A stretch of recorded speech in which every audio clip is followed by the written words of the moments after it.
KTT perdamaian di Gaza menjadi awal dimulainya damai di jalur Gaza. Lalu bagaimana peran Indonesia dalam terciptanya perdamaian di sana, baik saat KTT berlangsung maupun pasca kesepakatan damai yang sudah dimulai. Kita ulas bersama Dirjen Asia Pasifik dan Afrika Kementerian Luar Negeri, Abdul Qadir Jailani. Selamat pagi Pak Abdul. Selamat pagi. Terima kasih sudah bergabung di Dialog Sapa Indonesia Pagi pada hari ini. Anggota Komisi 1 DPR fraksi PKB Syamsul Rizal. Pak Syamsul, selamat pagi. Assalamualaikum.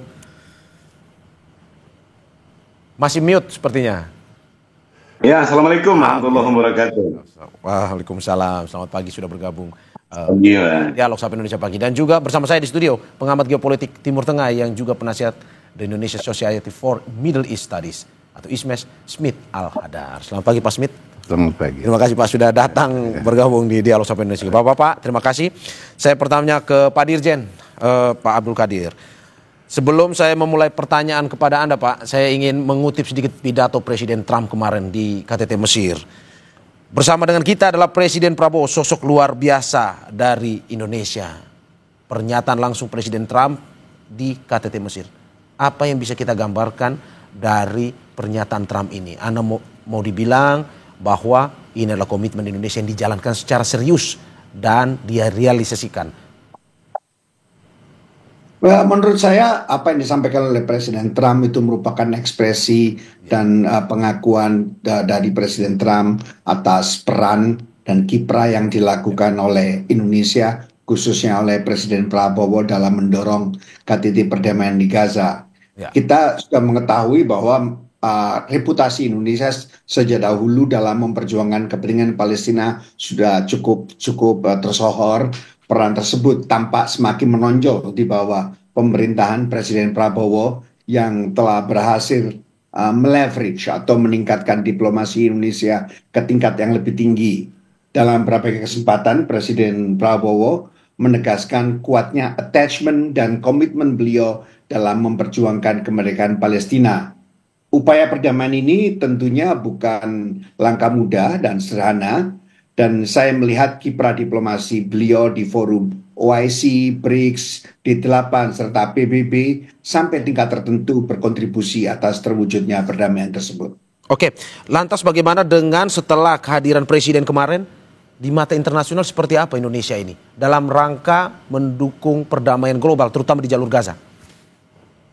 Seperti saya katakan tadi itu bahwa kiprah diplomasi Presiden Prabowo dianggap menjadi salah satu faktor pendorong para pihak untuk mewujudkan perdamaian. Presiden Trump melihat kepiawaian Pak Prabowo dalam mengkapitalisasi kapabilitas Indonesia sebagai negara Islam terbesar dan salah satu pemimpin Global South. Kita mengetahui bahwa tidak semua negara diundang dalam acara kemarin itu, hanya 27 negara dan Indonesia termasuk salah satu negara yang diundang.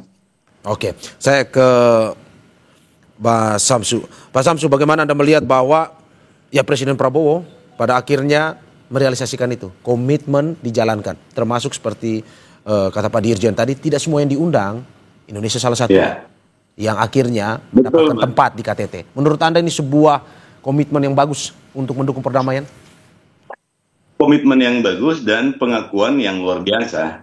Tadi Pak Dirjen sudah menyampaikan bahwa Pak Presiden ini mampu meleverage skala atau posisi diplomasinya kita, dan ini memang kita berada atau menghadapi sebuah new era dalam diplomasi yang kelihatan ada performance yang sifatnya dramaturgi diplomatik. Kenapa? Karena belum tentu seperti Amerika. Saya pastikan secara pribadi saya menganggap bahwa Amerika tidak berkenan atau bahkan tidak memiliki misi yang sama dengan Indonesia untuk membuat Palestina merdeka. Tetapi level yang ditujukan oleh Presiden Prabowo ini adalah sebuah level yang akan memberikan peluang kepada Indonesia dan kepada negara-negara, terutama dalam kapasitas sebagai Global South itu tadi yang disampaikan, untuk mencoba mencari peluang-peluang baru. Jadi bukan hanya dalam sekadar kita menghadiri KTT, summit dan beberapa pertemuan-pertemuan, tetapi mendorong ke arah yang solusi-solusi yang sifatnya betul-betul fundamental. Mungkin sudah saatnya kalau Presiden Prabowo berinisiasi untuk mengumpulkan atau mengajak berunding, mengajak bertemu 16 faksi besar di Gaza, kemudian mencari solusi-solusi dan menawarkan. Dan ini menjadi sebuah inisiatif yang sangat bagus.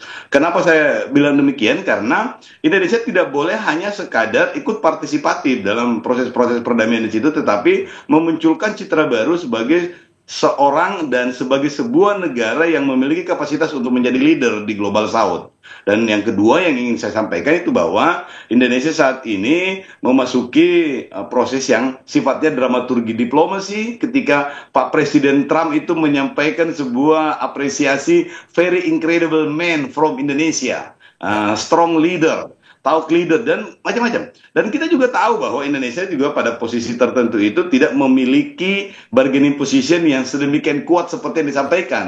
Tetapi Trump ingin mencitrakan diri sebagai seorang peacemaker. Sebelumnya Pakistan sudah mengapresiasi, saya tidak tahu itu sifatnya juga dramaturgi, dengan permintaan untuk mendapat atau pengusulan untuk mendapatkan Nobel Perdamaian. Dan ini yang dimainkan. Kenapa? Karena tekanan internal dari domestik Amerika sendiri itu luar biasa besarnya. Kita lihat Prancis, Inggris, Spanyol, Jerman, Australia itu mengambil keputusan yang sedikit lebih familiar dengan tujuan kita itu karena tekanan dari internal atau domestiknya. Dan itu yang coba dimainkan. Pak Samsu, Anda mau bilang bahwa Indonesia tidak hanya joining the stream tetapi navigating, menjadi penggagas begitu ya? Betul, dengan sudut yang baru, dengan insight yang baru. Iya. Oke, Pak Abdul, bagaimana Anda melihat bahwa Indonesia saat ini sudah ada di tempat yang lebih bagus dalam arti mendukung support, tapi mungkin suatu saat bisa menjadi atau perlu menjadi penggagas perdamaian terutama di lanskap global ini. Betul, setuju. Kalau dalam landscape multipolar ini ada satu kenyataan yang tidak bisa kita pungkiri. Yang pertama adalah satu kenyataan utama. Lembaga-lembaga internasional termasuk PBB, ICC, ICG itu tidak mengambil peran dan tidak memiliki kekuatan yang cukup kuat untuk mendorong Israel untuk meratifikasi perjanjian. Pak Abdul Qadir, bagaimana Anda menanggapinya? Saya rasa benar sekali bahwa apa yang dilakukan oleh pemerintah Indonesia sudah cukup mendapat pengakuan dari masyarakat dan dunia internasional, dan sepenuhnya pemerintah sangat sependapat bahwa kehadiran kita tentu saja bukan sekedar sebagai hadir, tapi kita ingin menjadi sebagai salah satu players dalam proses ini. Oleh karenanya tadi di dalam kemarin dalam jumpa pers setelah Pak Presiden mendarat di Halim Perdanakusuma, beliau secara tegas menyampaikan komitmennya untuk ikut serta dalam implementasi KTT perdamaian. Karena menurut saya tantangan terbesar adalah bagaimana kita melaksanakan semua komitmen yang sudah dicapai dalam perdamaian tersebut. Oke, saya ke Pak Smith. Saya ada beberapa pertanyaan yang memang salah satunya juga ini terkait dengan usulan agar Indonesia menjadi penggagas. Tapi sebelum itu, bagaimana Anda melihat Presiden Trump ini memuji terus Presiden Prabowo waktu KTT Mesir kemarin? Menurut Anda bagaimana peran Presiden yang begitu penting dalam lanskap perdamaian global ini, terutama di jalur Gaza?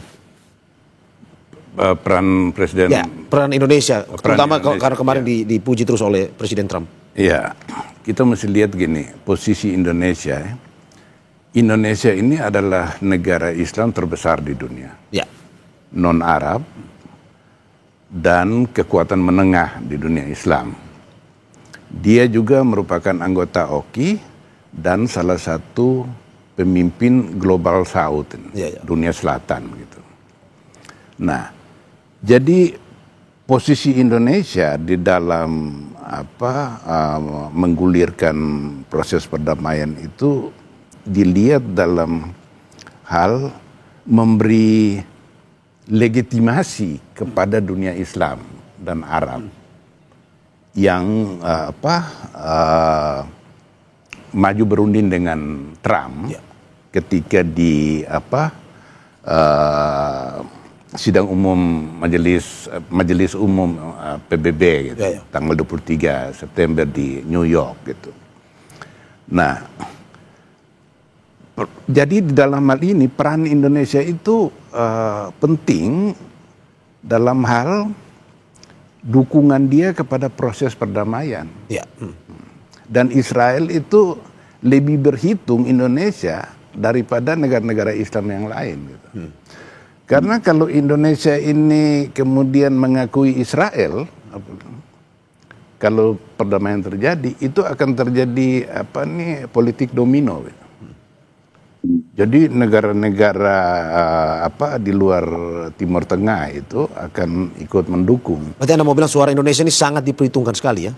Diperhitungkan sebagai non-Arab, Muslim terbesar, moderat, dan konsisten mendukung perjuangan Palestina sejak awal kemerdekaan kita juga. Ya. Dan itu juga sebagai selain amanat dari konstitusi kita yang yang memerintahkan kita untuk menghapus penjajahan di atas muka bumi karena kemerdekaan adalah hak segala bangsa. Oleh karena itu dan mulai dari Presiden Soekarno sampai Presiden ke-7 Jokowi itu kita tetap konsisten dengan mendukung menghapus penjajahan Palestina, pendampingan Palestina. Karena masalah Palestina ini bukan masalah Arab Israel toh. Dia itu dalam lanskap yang lebih global itu dia merupakan kawasan strategis yang berperan penting dalam memajukan atau menjaga peradaban dunia, peradaban barat dengan minyak dan energi yang begitu besar yang dia punyai. Letak geografisnya yang begitu penting bahwa dan dia menguasai 2 selat penting di dunia, yaitu Selat Hormuz, lalu Laut Merah dan Terusan Suez. Dan sekarang kan memang sudah akhirnya ya kita lihat ada satu persatu jalur Gaza menuju ke sana, perdamaian itu. Kalau menurut Anda seperti yang dikatakan tadi, apakah Indonesia ke depan dengan suara yang diperhitungkan ini perlu tidak menjadi seorang navigator atau ya orang-orang seperti tidak lagi bergabung tapi menjadi penggagas lah untuk perdamaian ke depan seperti yang dibahas tadi? Nah, begini, kita melihat dalam negara-negara Islam dan Arab yang kemudian hadir di Sharm el Sheikh kemarin itu, Mesir, itu menggambarkan ada perpecahan di dunia Arab. Dari mereka yang hadir itu ya? Iya. Jadi di Timur Tengah itu ada 3 poros. Pertama poros pro status quo, itu dipimpin oleh Mesir, Yordania, Arab Saudi, Uni Emirat Arab ini. Mereka ini ketika Arab Spring tahun 2011 sampai itu mereka anti terhadap pemberontakan di negara-negara Arab itu. Kemudian kelompok pro perubahan itu dipimpin oleh Turki dan Uni Emirat Arab dan Qatar yang berperan penting dalam sebagai mediator. Dan kemudian poros perlawanan Iran, Irak, Lebanon itu. Tapi mereka tidak terlibat di dalam perundingan dengan. Nah, ini yang saya mau katakan. Kita lihat bahwa pemimpin Arab Saudi Muhammad bin Salman dan pemimpin Uni Emirat Arab tidak hadir di Sharm el Sheikh. Gitu. Nah, termasuk juga kemarin pimpinan dari Israel dan pimpinan Hamas juga tidak hadir. Anda mau bilang bahwa itu belum selesai sebenarnya ini? Pemimpin Hamas sudah meratifikasi perjanjian itu. Israel juga sudah meratifikasi perjanjian itu. Nah, kenapa ini Arab Saudi Muhammad bin Salman ini nggak hadir? Karena mereka kecewa pada Mesir. Mesir mengambil panggung di situ, padahal yang nanti membiayai rekonstruksi Gaza itu mereka. Berarti menurut Anda ini konflik ini belum selesai? Israel Gaza? Belum, masih jauh dari selesai. Nah, peran Indonesia dalam hal ini, Prabowo, saya berharap, karena beliau berkali-kali juga mengatakan bahwa dunia Islam ini harus bersatu untuk menghadapi masalah ini. Maka dia bagaimana caranya, ini peluang bagi Indonesia untuk berperan lebih penting dengan bagaimana menyatukan gathering itu ya. yang perselisihan di antara poros perubahan dan poros status quo dan yang lain itu. Ini di sini yang titik pentingnya Prabowo bermain di sini nih. Kalau dia bisa, itu hebat. Oke, Pak Dirjen, bagaimana menanggapi bahwa sebenarnya sampai saat ini konflik tersebut ya belum sepenuhnya selesai juga? Memang kalau kita melihat bahwa apa yang terpenting dalam kaitan ini adalah bagaimana mengakhiri konflik Israel dan Hamas ataupun konflik di Gaza. Tantangan utama dari kesepakatan tersebut adalah implementasi Trump Peace Agreement yang telah dicapai sebelumnya atau 20 poin kesepakatan itu. Oleh karenanya masyarakat internasional terutama negara-negara Arab dan anggota OIC perlu secara khusus menggalang upaya kolektif guna memastikan implementasi agreement tersebut secara fair dan berimbang dalam memperhatikan pertimbangan hak dan kepentingan rakyat Palestina. Saya sepenuhnya sepakat dengan ide Pak Smith Al-Hadar tadi yang mengatakan Indonesia perlu berperan penting dalam konteks ini, terutama untuk menggalang upaya kolektif dan upaya solidaritas. Dalam kaitan ini ada beberapa indikator yang perlu diperhatikan secara khusus tentang apakah konflik ini atau krisis ini dapat dilalui. Pertama, kita perlu memastikan pasca perjanjian ini apakah semua serangan dan aksi kekerasan oleh Israel dapat dihentikan. Itu pertama. Kemudian kedua, apakah akses penyaluran bantuan kemanusiaan ke Gaza tanpa hambatan dapat terwujud? Selain itu, bagaimana skenario penarikan penarikan mundur dari pasukan Israel? Pembentukan pemerintah transisi juga tentunya akan menjadi indikator keberhasilan perjanjian ini. Dan selain itu, ada beberapa hal yang cukup penting, misalnya peningkatan kapasitas Palestinian Authority, karena kita ketahui bahwa nanti pemerintahan transisi itu akan dipegang oleh sebuah tim atau komite teknokrat yang tidak melibatkan Palestinian Authority, karena Palestinian Authority sampai saat ini masih dianggap perlu kapasitasnya perlu ditingkatkan, dan masyarakat internasional diharapkan dapat mendukung kapasitas Palestinian Authority. Dan yang terakhir dan juga yang paling terpenting adalah bagaimana proses perundingan untuk mewujudkan two-state solution dapat diwujudkan. Itu tataran strategis yang perlu kita lihat. Oke, Pak Samsu, dari Anda bagaimana komentarnya bahwa sebenarnya hingga saat ini masih banyak PR yang perlu dikerjakan? Aduh, masih terlalu banyak PR karena solusi dua negara ini itu belum mengemuka dalam perjanjian ini. Yang kedua, yang penting untuk kita pahami itu adalah gencatan senjata tidak identik dengan perdamaian. Dan perdamaian pun juga tidak identik dengan kemerdekaan Palestina.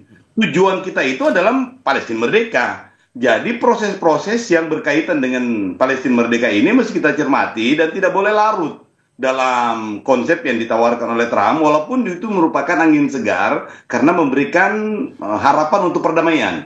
Karena biar bagaimanapun juga perdamaian itu di atas segala-galanya, tetapi kalau bertentangan dengan skema untuk Palestina merdeka, maka Indonesia tidak boleh ikut dan larut di dalamnya. Kan new level diplomasi inilah yang mesti dimainkan. Yang kedua yang ingin kami sampaikan itu bahwa sudah saatnya Indonesia juga menginisiasi untuk melibatkan lembaga yang lain. ICC, IFC itu sudah tidak bisa masuk. Maka sekarang saatnya untuk mendorong supaya konflik ini juga kita mengajak Federasi Palang Merah, misalnya Komite Palang Merah atau lembaga-lembaga lainnya yang memiliki kewenangan dan kapasitas untuk ikut berkontribusi sekaligus juga bisa mengawasi. Dan Pak Samsu, pertanyaannya apakah memang ini ke depan secara total konflik Israel-Gaza akan selesai? Tapi sebelum dijawab kita saksikan jeda berikut.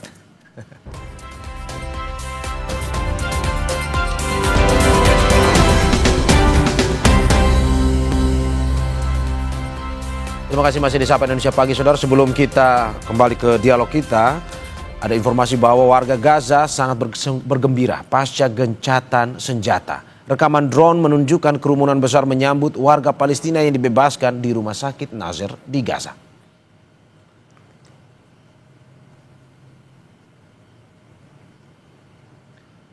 Rekaman drone memperlihatkan warga Gaza berkumpul di rumah sakit Nasser saat menyambut para tahanan Palestina yang dibebaskan oleh Israel di Khan Yunis di jalur Gaza Selatan Senin waktu setempat.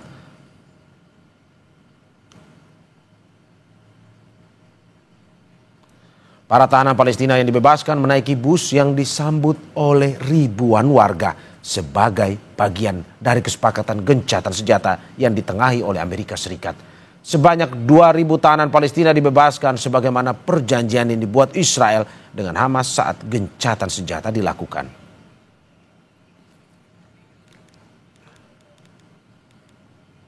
Saudara, kita kembali ke dialog kita. Saya kembali ke Pak Samsu. Pak Samsu, bagaimana Anda menanggapi bahwa berarti Anda punya keyakinan optimis ke depan kalau satu persatu dilakukan klausul atau poin ini Israel Palestina bisa kembali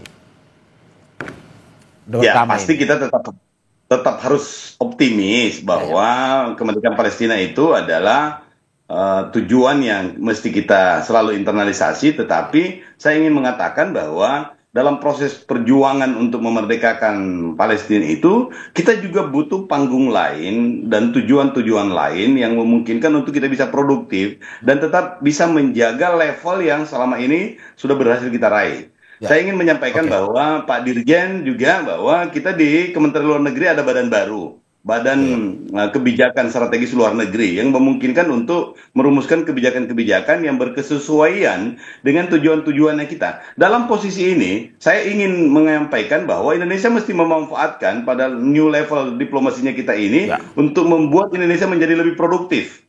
Bisa mengandalkan teman-teman Dubes ini untuk mengupgrade status hubungan ekonomi juga, sehingga nantinya ini juga menjadi posisi tawar yang lebih tinggi lagi, sehingga inisiasi-inisiasi dari Indonesia dihitung sebagai inisiasi yang akan sangat signifikan pengaruhnya, sehingga itu dijadikan sebagai alternatif solusi.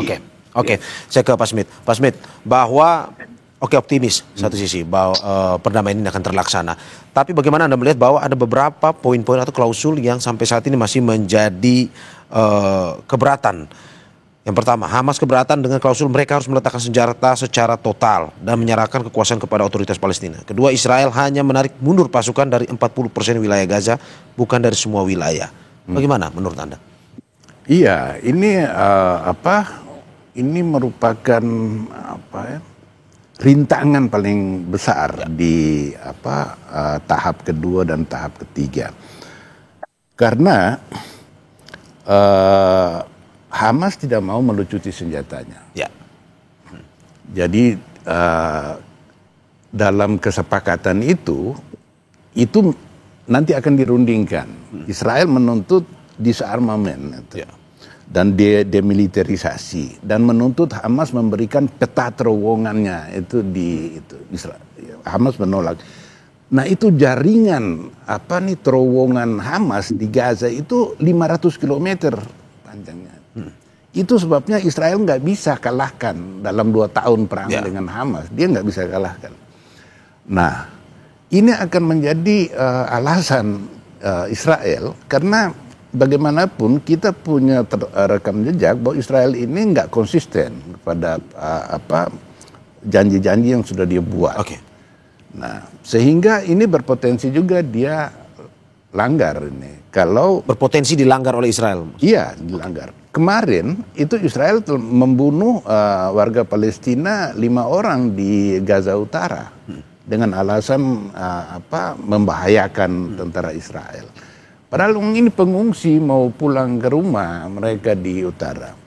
Kemudian itu tadi Hamas tidak mau dilucuti kecuali kalau negara Palestina sudah berdiri. Dan kita nggak bisa remehkan posisi Hamas, karena bagaimanapun juga popularitasnya dia sekarang ini di tepi barat maupun di Gaza itu besar sekali. Di dunia Arab juga begitu. Sementara posisi otoritas Palestina yang dipimpin oleh Fatah, pimpinan Presiden Mahmud Abbas, itu dia mempunyai legitimasi internasional. Tapi dia tidak mempunyai legitimasi di kalangan Palestina. Di akarnya itu ya? Akar rumputnya ya? Iya, akar situ. Sehingga kedua pihak ini harus bisa bekerja sama gitu. Jangan sampai otoritas Palestina menolak. Memang dia ingin supaya Hamas ini tidak berperan, dan ini juga diinginkan oleh Uni Emirat Arab dan Arab Saudi untuk ini. Tapi Mesir dan Turki dan Qatar yang mendukung Ikhwanul Muslimin, mereka ingin Hamas tetap diintegrasikan ke dalam pemerintahan pasca perdamaian nanti gitu. Karena diajak bergabung lah ya. Ya, bergabung meskipun kemudian nanti didirikan pemerintahan baru. Karena tidak masuk akal Hamas ini disingkirkan dari ini, sementara popularitasnya dia. Kemudian yang kedua, Israel tidak bersedia menarik semua pasukannya dari Gaza. Paling tidak perimeternya Gaza itu akan dia jaga terus. Ya. Nah, ini sama dengan sebelum perang, di mana Israel melakukan menciptakan penjara terbesar di dunia di Gaza itu, dia kuasai itu. Nah, ini bagi Hamas ini harga mati, nggak bisa, lo harus tinggalkan ini. Nah, kemudian perjanjian ini tidak begitu kuat karena tidak didukung oleh Dewan Keamanan PBB. Nah, itu yang saya mau tanyakan, bahwa kemarin ini diinisiasi oleh Amerika Serikat, bukan oleh PBB. Legitimasi, tadi Anda berbicara soal legitimasi, seberapa kuat sebenarnya? Nah, karena Amerika Serikat ini bukan negara yang netral dalam hal ini. Dia terkait dengan budaya, kultur politik di Amerika Serikat, itu pro-Zionisme itu nggak bisa dihilangkan dari situ. Jadi dia bukan kekuatan yang berlaku netral. Oleh karena itu, ini bergantung kepada Trump, konsistensinya dia gitu. Kalau kita lihat pernyataan bersama kemarin itu pernyataan bersama dari mereka yang hadir di Sharm el Sheikh itu, ada 3 hal yang menunjukkan bahwa Amerika Serikat keluar dari sikap tradisionalnya dia. Yang pertama, dia pernyataan bersama itu dengan Erdogan, dia tidak menyatakan bahwa Hamas adalah penyebab dari perang Gaza. Padahal narasi itu dibangun dari awal itu. Nah, bahkan dikatakan bahwa dalam pernyataan bersama itu bahwa perang Gaza ini tidak bisa dilepaskan dari isu Palestina secara luas. Artinya secara implisit dia mengakui bahwa keberadaan Hamas dan perangnya itu secara implisit itu mengakui bahwa ini karena penjajahan Israel. Kemudian yang hal lain lagi dalam pernyataan bersama itu, Israel dan Palestina memiliki hak yang sama. Hamas dalam hal ini tidak disinggung, bahkan Trump mengizinkan sekarang ini Hamas turun mengamankan keamanan di jalur Gaza. Jadi ada perubahan sikap dalam hal ini. Ini karena bentuk kompromi. Tetapi yang jadi pertanyaan besarnya, apakah Israel kemudian akan konsisten berpegang kepada komitmennya dalam poin-poin klausul itu yang akan berujung kepada berdirinya negara Palestina. Two state solution itu. Oke. Saya ke Pak Dirjen. Pak Dirjen, apakah memang tujuan akhirnya dengan perdamaian ini untuk mendukung kemerdekaan sekaligus negara Palestina?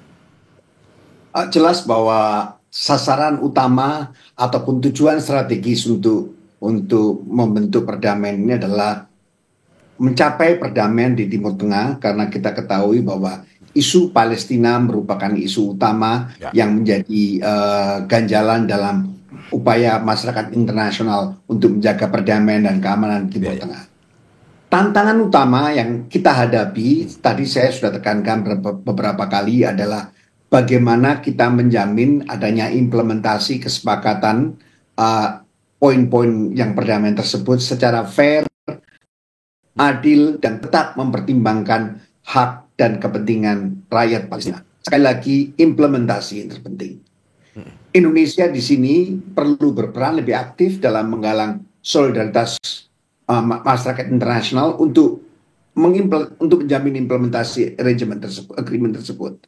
Kita jelaskan bahwa kita sudah melihat bahwa Bapak Presiden Prabowo telah menyampaikan komitmen ini secara tegas. Dan kita perlu memastikan implementasi kesepakatan damai ini kita tahu persis karena bukan langkah mudah, maka kita perlu mengupayakan upaya kolektif terutama dari dunia Islam. Pak Presiden telah menegaskan komitmen ini secara langsung, komitmen Indonesia untuk secara langsung ikut serta dalam proses implementasi tersebut. Hal ini merupakan langkah strategis yang diperlukan karena implementasi merupakan faktor terpenting yang menentukan nasib bangsa Palestina di masa mendatang. Hal-hal yang mungkin yang dapat dilakukan adalah pertama, ikut serta mengerahkan pasukan perdamaian apabila diperlukan. Hal ini juga sudah dipertegas berkali-kali dalam berbagai kesempatan oleh Bapak Presiden Prabowo. Hal ini perlu dilakukan karena kita ketahui dalam kesepakatan tersebut Amerika Serikat akan bekerja sama dengan negara-negara Arab serta mitra internasionalnya untuk membentuk International Stabilization Force. Di sini sampai saat ini kita belum tahu persis bagaimana modalitas, bagaimana mandatnya International Stabilization Force tersebut. Tapi yang pasti Presiden Prabowo sudah menyampaikan komitmennya untuk ikut serta apabila diperlukan pasukan perdamaian yang tugasnya tentunya untuk memelihara keamanan di Gaza. Dan kita juga akan terus secara aktif untuk meningkatkan bantuan kemanusiaan untuk rakyat Palestina, terutama untuk membangun infrastruktur kesehatan, serta kita juga tentunya akan ikut serta dalam proses rekonstruksi dan sebagainya.